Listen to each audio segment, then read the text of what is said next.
we are off to the races. Off to the races. Okay, I wish I could talk really fast like one of those guys who are selling stuff at an auction. You know, here we go, here we go, here we go. I wonder who's first. I wonder who's first. But I just can't do that. You know, I just can't. I mean, sometimes when I'm chanting and doing mantras, I can talk fast. Yeah, but I want to be an auctioneer. I think they talk really cool. So who's first? Who's first? Who's first? Oh gosh, you know, if we're putting odds Israel! Oh, it's Israel! Hey, Israel! I hope you're doing good, dude. Awesome. Hope you're doing good. Inspire me, yay! Tom Manley, hello, and there's our Robbie and Kristen Kruger. Dana Green, hello. It's great to see you guys. Oh, what a nice group already. This is going to be a fun one. This is going to be a little intense too, though. Yeah. Well, yes, absolutely. There is going to be some intense stuff in here. CR, good to see you. K-Heads too, salutations. San Francisco Bay Area here. Great to see you. Love the weather out that way. It was a little cold in San Francisco because it was so close to the ocean. Yeah, they haven't moved it. Yeah, I always had to wear a jacket there. DJ, hello. She wears a jacket when it's 80 degrees in the house. It's 80 degrees in the house, and I have my house coat on. Absolutely. Tom Manley, Israel, yes. Oh, yeah, I bet it feels good out there. Good. Rosemary, hello. Great to see you. Nice cool summer. Yay. Glad to hear that. Ours was a little warm and miserable at times, but we made it. Yeah, you know, we get a lot of days. We get months in the 90s, you know, to 100. But we didn't have a lot over 100. And actually, I'd say we had way below average over 100. I can't really remember any days over 100. So not bad. We'll take it. We'll take it. Yes, we will take it. And, you know, I especially like, you know, a certain time in spring and a certain time in summer, you know, like right now I have these beautiful rose bushes out front and they're really loving the weather. I mean, they just sprouted up. I have like hundreds of blooms now. Well, we're so glad the timing is good. Just got home from work. That's perfect. Oh, good. Okay, so we'll keep that in mind. Inspire me for about 4 o'clock. Okay. And there's some stuff we want to go over too. And you know, I'm just going to start by covering what I was going to cover over on EEARTS, but let's just get this part out of the way and we'll have more people joining us for the main topic shortly. So here you go, a stunning eye of the storm. This is Typhoon Halong, currently in the northwestern Pacific Ocean, captured from space. Check out that scenery there. Check out that scenery. It's just incredible. Man, you know, satellites can do a lot for us. Actually, technology can do an awful lot for us. We have to be mindful of it not doing too much for us, though, in some ways. And also, obviously, the price costing more than we want to give to use it. So if you guys didn't notice, there's a major weekend northeaster developing. A nor'easter is something that we see usually a little bit more into the winter. But definitely the potential right along the coast for some major rain could lead to flooding. Definitely will have beach erosion effects. In fact, you know, the Outer Banks there in North Carolina, you venture to guess there's a good probability some more houses might go down. Overall, again, it's going to be challenging directly on the coastlines. Look at that, 8 to 12 inches just off Cape Hatteras area, 5 to 8 inches along the North Carolina coast, and significant rainfall all the way up to New England, even New York, New England as well. So just be aware if you are living along the coast there. By the way, predecessor rain event, a PRE, from Hurricane Priscilla is going to bring multi-day rainfall to the southwest. Now, it might not sound like a lot, but you could have a couple of inches of rain coming to the deserts of Arizona and New Mexico. So that is something, again, the deserts, they don't absorb water very well. No, it just sort of flows. Yeah, it becomes crazy, just wild. We've witnessed some amazing rock movements that have been moved by water out in the desert. Oh, it'll move a whole road. Easy. Oh, yeah. It buried Scotty's castle one year. It was crazy. Scotty's Castle, by the way, is in Death Valley. It's yeah, right around somewhere around there. Not quite Death Valley, but in that very dry area. It was a gorgeous castle too, and the floods and the monsoons came and just mud just buried it. It was so sad. I think they're cleaning it out still, even all these years later. Baja California as well. There's also a deep upper level trowel and cutoff low that's going to move ashore over northern California, Pacific Northwest, and that could give a couple inches of rain and then some snowfall up in the mountains as it's getting to be that time of year. What do you guys make of this? This is from Mr. MBB. Something sitting on the bottom of the moon? Or is it just above the surface of the moon? What the heck is that? Very, very curious. Now, we have gotten, and I've actually witnessed all the craters and everything being turned off, and the moon looking like a blank projector screen is what it looked like. So I do think that this, if you want evidence of Project Bluebeam, look to the moon because it's right there. So if this is something in front of that projector screen, so to speak, because the moon is a base, and many people have gotten this, and even many former politicians, military, NASA personnel have admitted that it's basically a base. So if this is either something in front of the surface of the moon, like a big ship, that's definitely interesting and curious, or if they're putting this out there just simply to raise curiosity and awareness, it says a lot, I think, about the time that we're in. I think we are. And we got some new people here. Want to say hello to Stefan. And I think we got we got Robbie. Brian, good to see you. Diana, good to see you. Rosemary, I think we got Rosemary too. Just want to make sure I get everybody. Robbie, I don't think we ever did see the movie Moonfall, did we? No, I don't think we did. We better watch the movie Moonfall, Robbie says. Yeah. Thanks, Robbie. I'm sure it's a good one. Hey, Gary, good to see you. Oh, Gary Gary says not seeing any writing here. That's good. Good for you. I'm glad. Glad to hear that.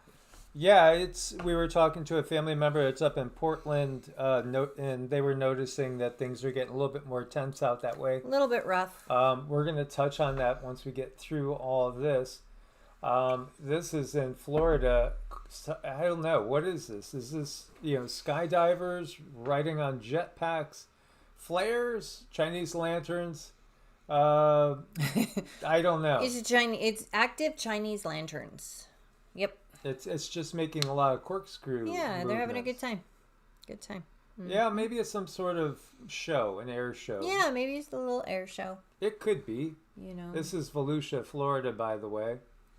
Mm-hmm. And if you did miss it, when they talked about, 33 again. 33 is the code. They give us 33 all the time. Everywhere you look. And Atlas, again, they said it was 33 billion tons. And by the way, pure nickel, no iron, super flat, super angular. It's, I got a backwards tail. Yeah, very, very curious. And it's not the only thing that we have going on. We have so much going on at the same time, guys. How do you keep up with it? So if it's a backwards tail, is something pulling it or what? Don't know. I don't know. Does it utilize some sort of engine or gravitational field, maybe, to propulse that pulls things maybe? From the front? Maybe. It's just kind of weird. Yep. Oh, and who else do we have? We have, Xenomorphet. Hi, Jenny. Great to see you. And Don Vincent, thanks for being here. Yeah, absolutely. They use 33 all the time. So this was our Patreon exclusive. I didn't want to risk putting it on YouTube memberships because, we just saw that there was another channel that does a lot like what we do to a degree, and they just got demonetized a few months back. So, things haven't We've been changed. treading a little lighter. We've been treading lighter because you just don't know, what can do what. Godlike forums is in case you don't know, Godlike, this is a conspiracy forum. And so I had a thread that I put up there about the DEA, GEL numbers, and it lasted about 20 minutes and they took it down. Which they've taken down my stuff all the time. Mike is special. In fact, it's almost impossible for me to put a thread up there. I do think this is actually run by the federal government. I totally believe it's completely run by the federal government. Just my feelings. That's the energy. But yes, we were talking about world leaders becoming terrified. Some of them are terrified because, you think you joined the most exclusive elitist club in the world only to find out that they don't really care about you. You're just a useful tool. And at some point in time, you might serve another useful purpose. And that's just the reality of it. Yep. Hey, we got a couple new people. Hi, Mama May and Renee Walker. Oh, yes, you caught us on a ride home, guys. Thanks for joining us. This is a good one. Awesome. And drive carefully out there, Renee. It's crazy out there. So, President Trump posts at midnight last night. And this is what he posted. He said, "My goal is very simple: stop crime in America." And it's a little link that goes to history.com. 7 times presidents have activated U.S. troops on American soil. Historically, presidents have only done so in dire circumstances. And then it's listed right here. Civil War, number 1. The desegregation of Southern schools. Number 3 is MLK's march from Selma to Montgomery. Number 4, the Detroit Uprising of 1967. Number 5, the riots following assassination of MLK. Number 6, the Cuban refugee crisis of 1980. And number 7, the 1992 riots. So, it's when you look at the headlines today, it seems so obvious that the U.S. is heading for some sort of breakup. Now, this particular map and the blurb says USA civil war is inevitable. I think the breakup is inevitable. Again, sometimes divorces happen. And sometimes people are better for them. And what we have now is absolutely ideologies that are just not going along and getting along, cohabitating. And we understand it's very, very manipulated, and it's very, very it's very well planned, let's say. And, is it completely inevitable, civil war? It seems like hard to stop it at this point, but what would it look like? Could it be kept to a minimum, or is there a chance that the citizens could make changes in the leadership and the ideologies? Can we somehow get along, like the whole Rodney King thing? Can't we just all get along? But that division, it's been cultivated for so long. We were talking to one of our family members in the UK that was saying just how tough it's gotten over there. And people really seem to be so thoroughly divided into these different groups that it's looking pretty harsh. Mm-hmm. Now, how do we keep our frequency high knowing these things? That's the challenging point. Again, Buddhist detachment, and at the same time prepare and also work on illuminating as many minds as possible, and also getting people, others, to prepare as best as possible.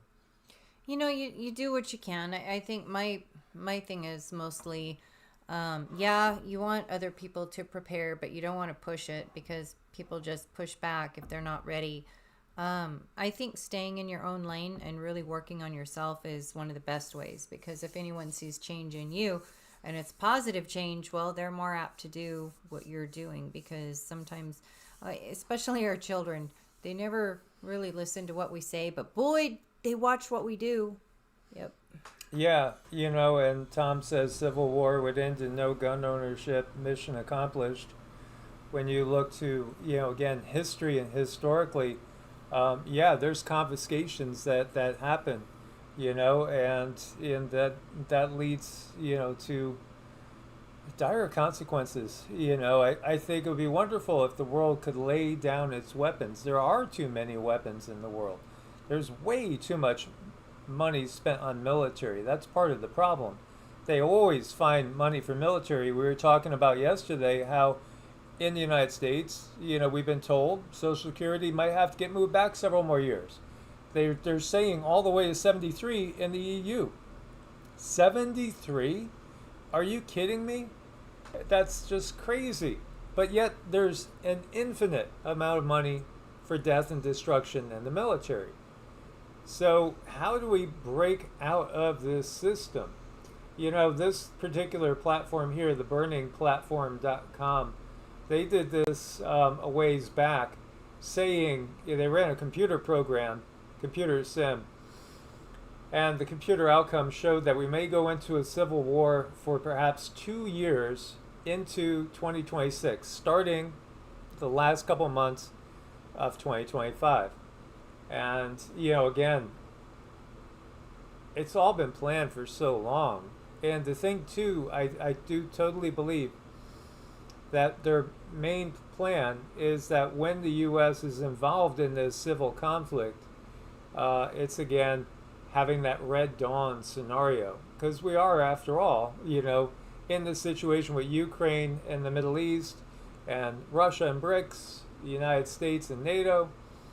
It's all pretty obvious, and then that really does get you wondering about the reality of the DEA-GEL numbers, because they say 550 million people, mostly in NATO nations, go somewhere, but they don't show up anywhere else, if you know what I mean. That's an awful lot of the population, so that's like 1/16 of the population just disappears. Was it the rapture? I've heard people say that maybe it's the rapture. Other people have guessed at some other mega plague upon the land that only seems to affect NATO and their allies. But it seems to me it's so blatantly obvious. And then also when I post that to Godlike, and it's taken down in 20 minutes time at most, it's the system trying again to do what it does. Yeah, there's Rostabear. Portland in the house. How's it going out there, Rostabear? Everything okay? Yeah, it's just wild. Toilet paper run, yes. Yes. You're right. You're must. Right.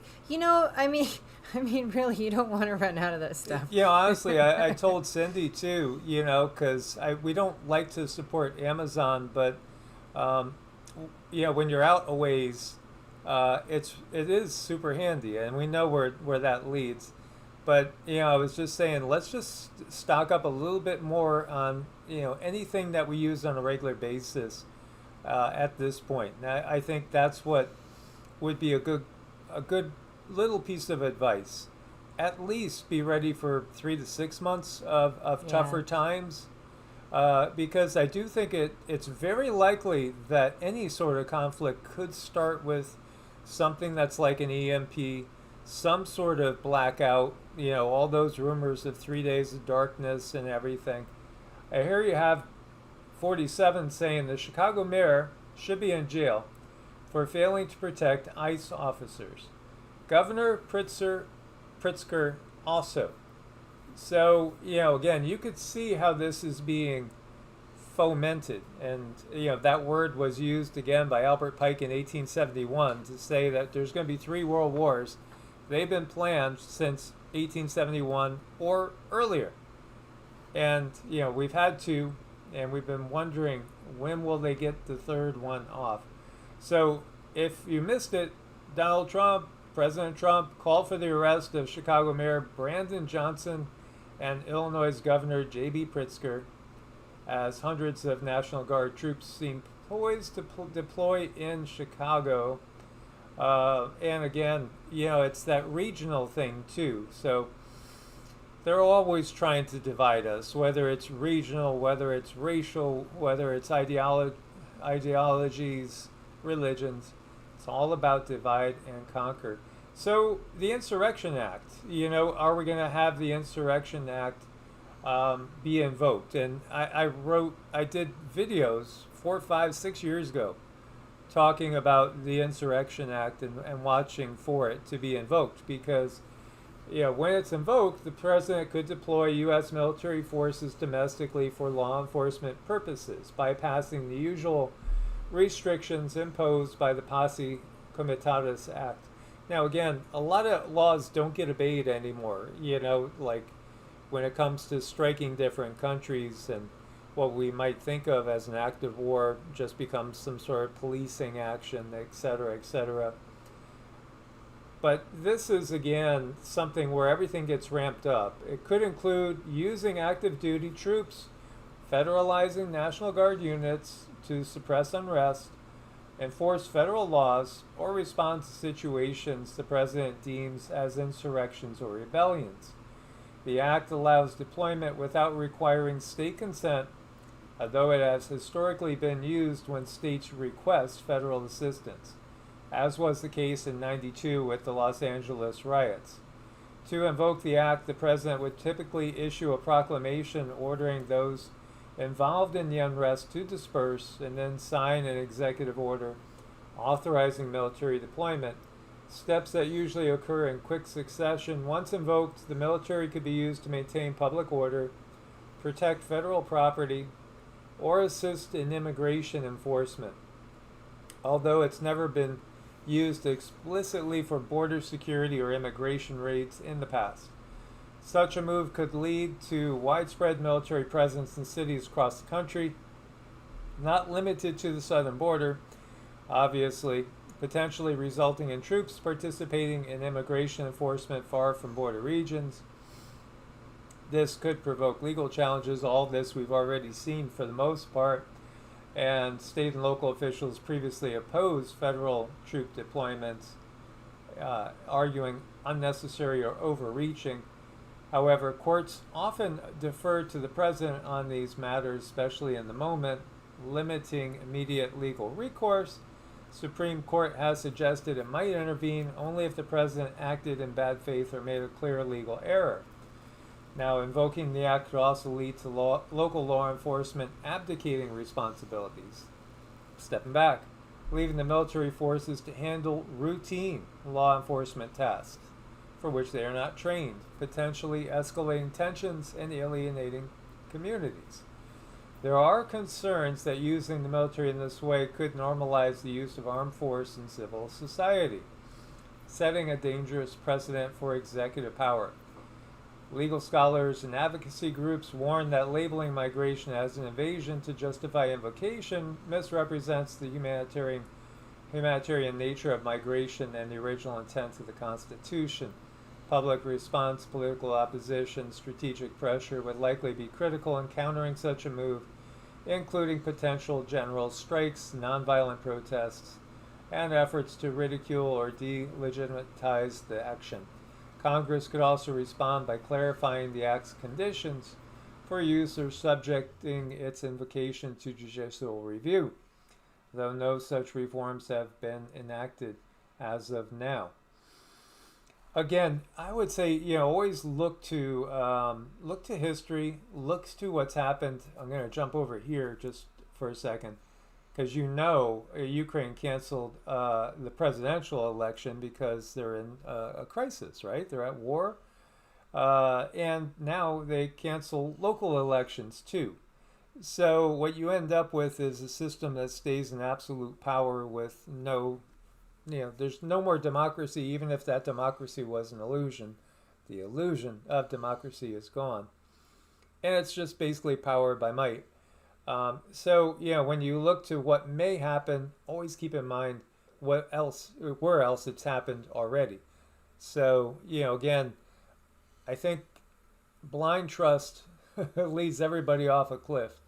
And we should never trust anybody at all. I mean, I find it impossible to trust any politician. There's no way I could trust any politician. Do I think some are better or worse than others? Yeah, I think some have different morals and values, but I think, unfortunately, to become a high-ranking official in a Kali Yuga means that you have a lot of ego. You probably are very, very greedy. And, maybe there's a little bit of wanting to help others, but really it's more about the ego and greed and power. I know, and Zena's asking, what are your guys' thoughts on the digital ID being forced on Canadians? I don't like anything digital. I think just overall it's an overreach in power. Now, if they just continue to allow people the convenience of having a digital ID, that way if you want to be locked into something, go for it. But if you like your old-fashioned passwords or whatever they are, keep using those too. I think they should leave it open. But the problem is like, it's going to be kind of magnetic, where they're going to create this core of a unit, and everyone's going to have to use digital ID, and then that's going to spread out, and pretty soon everybody's going to have to use it. Yeah, absolutely. So Talisha C says she has land here in West Virginia, would welcome any who need a place. We have two other family members that have, like, each of them have very large properties, farms, and fully functional in West Virginia. Again, that's a good place to be, I think, if you are in the eastern side of things, because it's very mountainous, hilly. It's very inexpensive.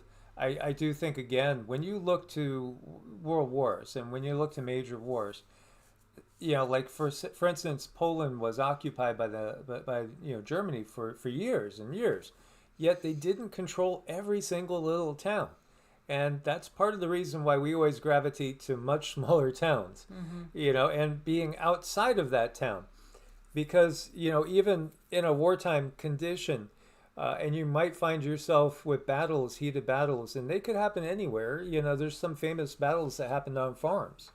And, when you look even to like Gettysburg and stuff, it just these random fields and stuff, you could always have that type of scenario. But where the policing effects happen and where a lot of stuff, where you feel it the most intensely, I think, is in the bigger cities, and again, I would really say look at the purple states, because they might be the states that have the most chance of conflict, because you're pretty evenly divided internally. I don't want to cause fear, but then at the same time, I think it's crazy to just, do the thing where we stick our head in the sand and say, la, la, la, I can't see you. Yes, you can create your own personal protective space through prayers, intention, visualization, asking for help from higher forces and powers. You can create your little protective bubble. That's very real and very, very powerful. At the same time, one of our other semi-regulars today, there's somebody that's flexible, and they're finding themselves in a place that's contentious, and they're free to go anywhere. So they're just trying to figure where. And, they do realize that they might be better served to move out of that area, because it is one of the hot zones that we're finding in the news all the time. So, again, I find it really just pretty obvious to me when we see a place like Asheville, which was one of my top areas. Western North Carolina is a great homesteading area. It's one of the best, I think. Tennessee has some awesome homesteading areas as well, but we saw the remnants of that hurricane lay waste to many friends and family members' houses, and that was kind of totally unexpected, the intensity of it. So, again, create your personal protective bubble, listen to your intuition, but at the same time recognize what areas may be a little bit more turbulent in these times. Yeah. I mean, we just need to kind of check things out for ourselves and be very careful about who comes into your life. I don't want to discourage, but I also want to tell people, if you're going to bring people in, that's very, very kind and it's very good. but please watch compatibility. Watch compatibility. We've had some issues there. I want to stay on the positive side of things, but you definitely want to give someone 6 months to a year to show themselves. Compatibility is so important. I mean, things might look good on paper and sound good online, but when they come together, there could be problems. So just please be mindful of who's coming in. So, the White House is kind of let it be known. They are seriously discussing invoking the Insurrection Act. And I do think it's been something that's been planned. It's more of just a question of when. Or if there's something else that happens before that even comes about. We've talked about, and many people have talked about, all the laws have been put in effect, even going back to Obama and even the Clinton era. Whereas in a case of a national emergency, basically it's almost like everybody loses all their rights. And literally, if your house is somewhere that they want for national security, your property, they can't come and take it. The other part, like we were discussing with Wayne, and we'll be with Wayne, I think tomorrow, we'll have to check with him, make sure we're good tomorrow at noon on his channel. They could also, in a time of national emergency, just take any citizen and force them to work. Literally, it's all been put into different executive orders. It's all been made legal. In that Patriot Act? Yeah, well, the Patriot Act, amplified everything. It really, really did. But even some of these go back to the 40s. They go way back. Some of the different laws. So I do think we're heading towards national emergency. I think that's pretty obvious, and I think that the chances are very high that it's before we get to 2026. 2026, by the way, will be the year that the U.S. will have its 250th birthday. Do you think there's anything planned because of that number? 250 years, is that how far it goes before the breakup, or is that the beginning of the breakup, or will it start to happen before even 2026, before July 4th, 2026? It's just fascinating to see. The pendulum has swung ever wider arc. When we look at the presidents, going all the way back to the Gore versus Bush election, where, Florida was declared one way, then it was reversed. And, what happens? The hanging Chad thing, that was just crazy. And then what happens? 9/11 happens shortly thereafter, right? And everything changes with the Patriot Act. Everything, and it never goes backwards when you have the greater surveillance. See, the thing is, like, when you look at the technology, they're going to start to unload much higher tech, and you're going to feel like you are in Star Wars. We are in a totally different... you guys, anybody remember Buck Rogers, or certainly the Jetsons? That type of reality is the reality, I think, after the conflicts. When are the conflicts going to be here? I think they're kicking off in earnest now. They'll probably kick off in earnest the rest of this year. And I think, it feels like timeline-wise, I keep feeling the middle of 2028. And maybe after that, things will really settle down. But then what's it going to look like? And then I think we're going to be blown away by the technology. Literally, it's going to be mind-blowing. Probably also complete full disclosure of extraterrestrials within 2 to 3 years max as well. Now, they also might... There is the possibility that some may step in and short-circuit all the plans of the Dark Matrix. I do think that they fear comets. Yeah, I think comets are definitely big on change. And hi, Keith. Great to see you. Oscar the Grouch. Haven't seen you around here for a while. I love that name, Oscar the Grouch. It's great. Great to see you. Yeah, ideological, technocratic feudalism. Yeah, it's exactly what David Icke has been saying for how many years now? 35, 40 years. Mm-hmm. You know, I remember when he first had his first book. I did get it, and it was an eye-opener. Kristi Noem tells the National Guard in Oregon, get ready. National Guard team leader says, we are ready.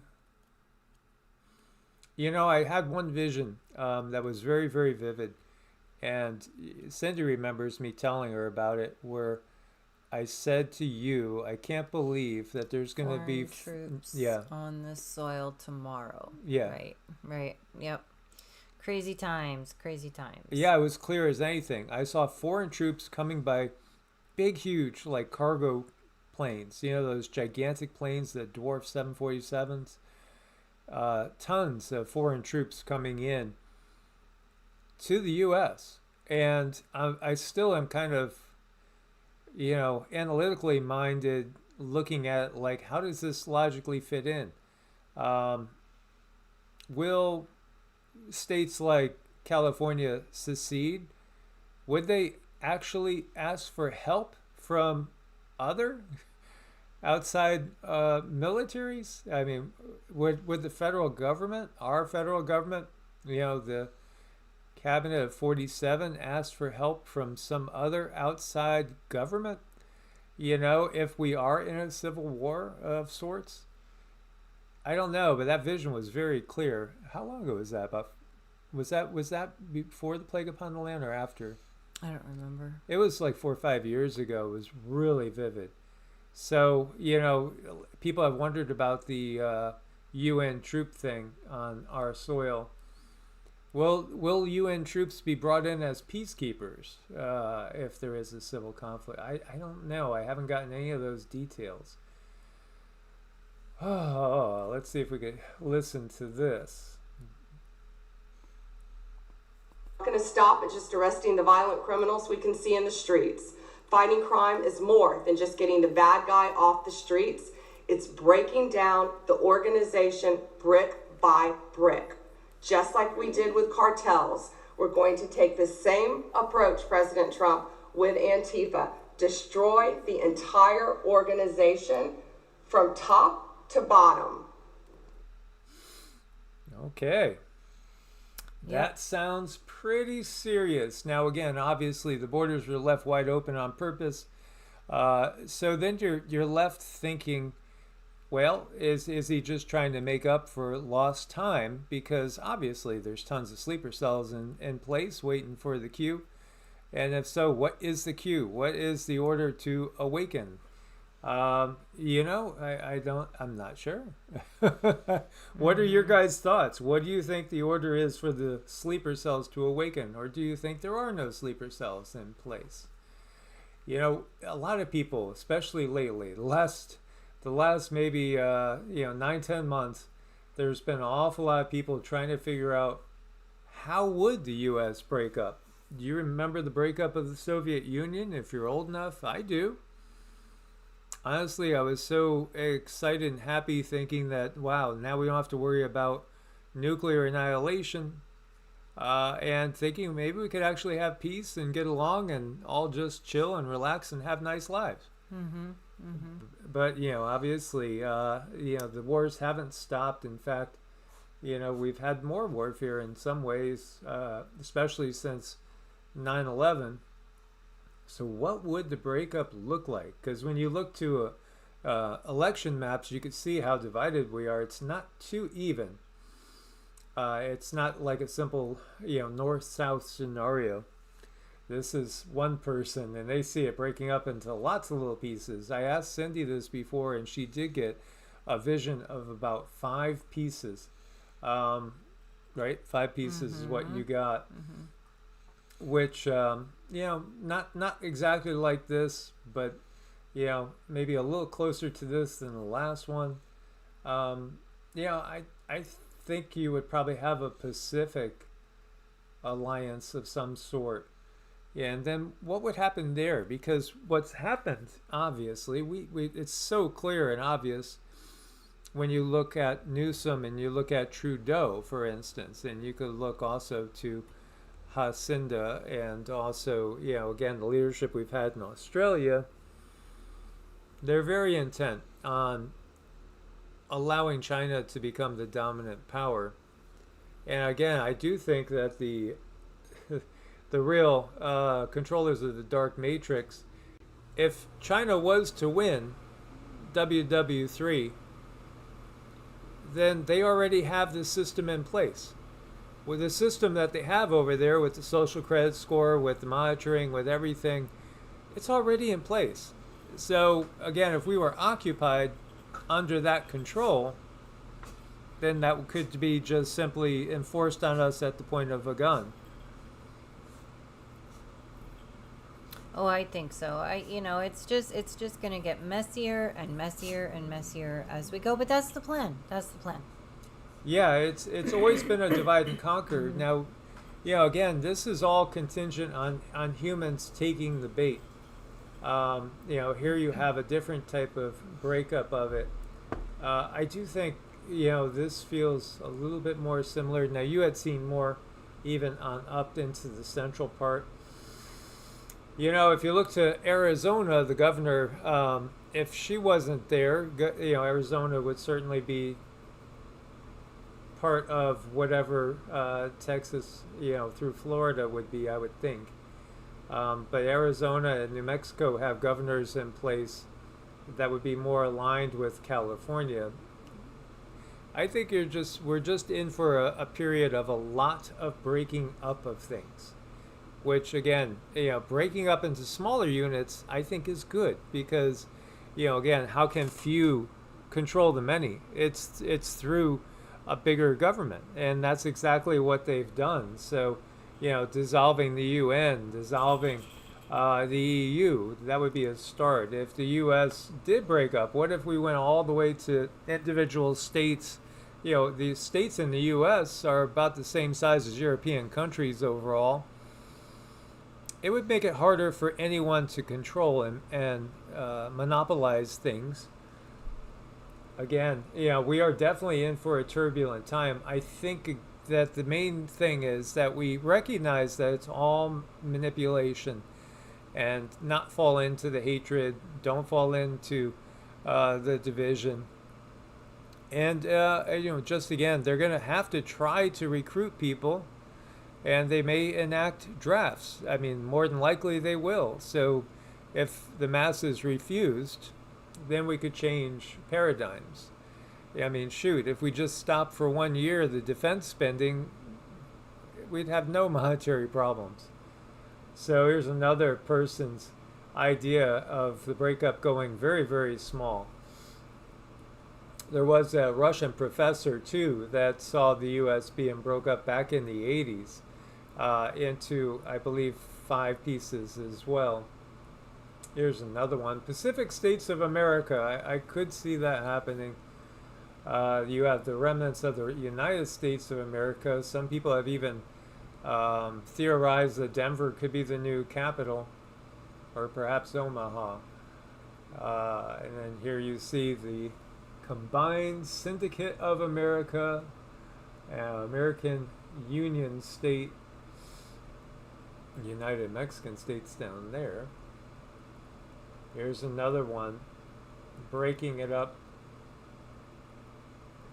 Yeah, again, this is pretty close to voting lines. Nevada's a little bit more red than blue, but could be kind of purplish. But Nevada is, so much of Nevada is one of the biggest military bases that exists.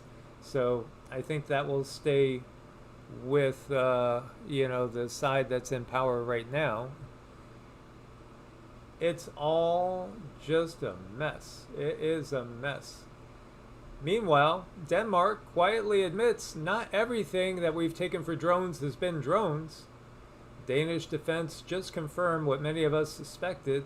Some of the objects seen over military installations weren't drones. In their official reply to the DR, they admitted to a number of air observations across several bases over recent weeks, some confirmed as drones, others not. So what's crucial is they didn't say what are they looking at. It's just basically a UAP. And that just means it's unidentified and in the air. So, again, the ET phenomenon, the ultra-terrestrial phenomenon. Again, we always look out for answers, but we can look under the ocean and try to get more answers on what's underneath our ocean. So this is off the coast of India. This is a 40 meter by 19 meter structure. Dwarka is the city of Krishna, which, again, the Hindu holy books talk all about the times when the gods walked amongst us. And again, the gods, we always knew they were just simply non-terrestrials. And they had more technology than we do. In fact, again, in those Hindu holy books, they talk openly about the different extraterrestrials in their flying machines. Just that simple. Vimanas, I mean, it's nothing hidden. It's no great mystery. They're non-terrestrial beings. Yeah, I think that's what's missing is expanding. Getting these Hindu books in here, the Mahabharata, all those fun books, and studying those in our history, I think would really expand people's minds. I think that would be a really good idea added to everything else. Yeah, absolutely. It's whereby we invaded at Christmas. What happened there? I really wonder what the holiday season is going to look like this year.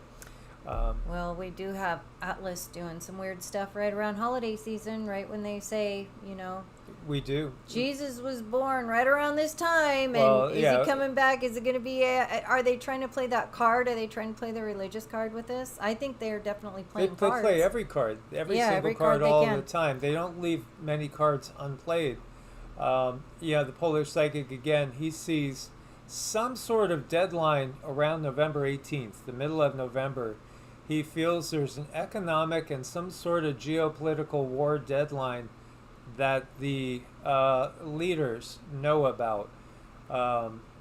Again, we've gotten that they're given plans, not every single little detail, but general plans.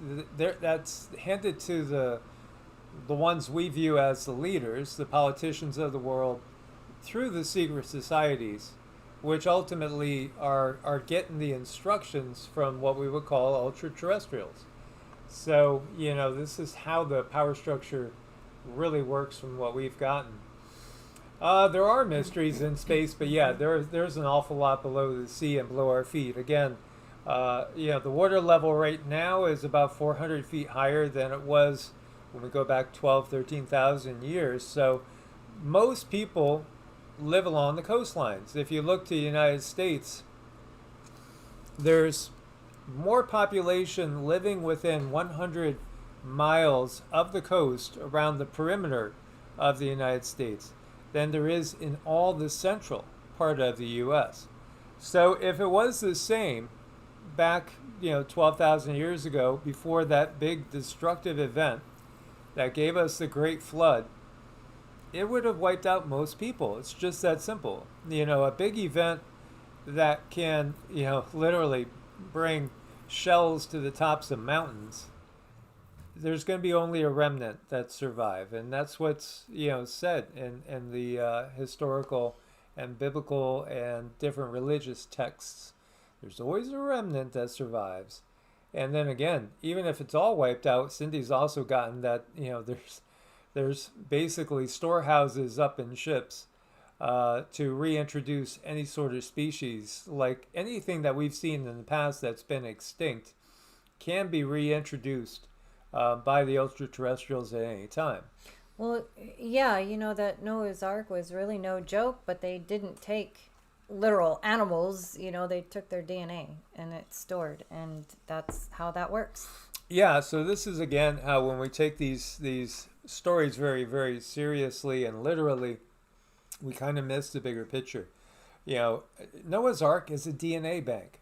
And again, Noah is Utnapishtim, which is again, it's that all the biblical stories are taken from older stories, and where we might have 10 pages we end up with two sentences in the Bible, again, to cover the same expanse of, hundreds of words, giving you much more details. Because the evidence is in the details and the understanding's in the details. So that's why they have removed the details. Yeah, it looks like they just instantly dropped us about 30 people while we were talking about that. And somebody said we were muted. Sorry about that, guys. Thanks for hanging in there. Yeah, okay, so let's go back. Noah's Ark is basically, it's a DNA bank. And, these ultra-terrestrial, we just lost 20 more. Yay. When I said that. Yeah, this shows you we're still under the control of these ultra-terrestrials. And, here is this one we get is legit. This is a famous... Just went to the black screen. Glitching. Oh, okay. This is a famous photo. Aliens inside a UFO, Kumburgaz, Turkey. Yeah, and these are real grays from what we feel with this. Grays are probably the most common ultra-terrestrial in our area, planet Earth and all, because they're basically worker bees. They are hybrids. They are, in many cases, at least partially robotic, but also with real biological components, often taken from cows and cattle mutilations. Ooh, inspire me. Excited for lives on Patreon. Yes, I am too. We're working on some stuff for that. So, I think our first Patreon is probably going to be very soon. Maybe even this weekend. Yes, we will definitely move in that way. It's time for us to break down the barriers. We have to befriend our neighbor. We have to enlighten those that are still walking in the dark. We have to wake up the zombies so they don't create the zombie apocalypse and don't go full bore into lashing out against neighbors, etc. There are frequency weapons that are in play, and many people have wondered, could there be the introduction of frequency weapons to make people violent, literally? I do think that's a possibility. And again, we have been under the control of, at the same time, as ultra-terrestrial, demonic ultra-terrestrial control. Because yes, they are very, very demonic in nature. And that is true. That is the reality. It's time for us to break down the barriers. Recognize that we are part of something bigger. This is one single organism. The planet is one single cell in something bigger. And it is up to us to not act like a nasty, marauding virus or parasite, but instead pick each other up, inspire each other, get over it. Yes, be symbiotic. Be symbiotic with nature and each other. No, we need to say no when they want us to be violent. Hell no. Don't go along with everything that they're going to instill. Instead, again, be a perfect example of peace, but also be prepared. Indeed. So, guys, Cindy, do you have a ding? Cindy's going to give us a ding. And okay, think happy thoughts, you guys. Think happy thoughts. We'll send out some biofield tuning. Here vibes. We go.